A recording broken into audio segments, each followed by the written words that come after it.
నాలో ఉన్నావు, నాతో ఉన్నావు. ఈ స్పృహలో ఉండి ఆయనను శాంతించాలి. కష్టములో, నష్టములో, బాధలో, ఇబ్బందిలో. బైబిల్ అబద్ధం కాదండి. నిన్ను విడువను, ఎడబాయను, నిన్నెన్నడూ విడువను. తల్లి తన చంటి బిడ్డను కరుణింపకుండా మరచున. ఒకవేళ మరిచే తల్లులు ఈ రోజులలో ఉన్నారు, కానీ నేను నిన్ను మరువను. నా అరచేతుల మీద నేను చెక్కి ఉన్నాను. నీ ఆత్మీయతను నేను ఎక్కడికి వెళ్తాను?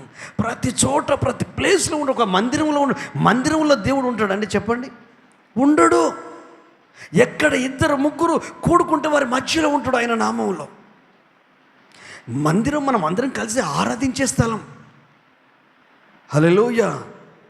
మందిరానికి విలువిస్తూ నీ దేహం ఆయన మందిరం కదా, నీలో దేవుని ఆత్మ ఉంది కదా, పరిశుద్ధాత్మ ఉంది కదా, మరి ఆ ఆత్మకి ఎంత విలువిస్తున్నావు?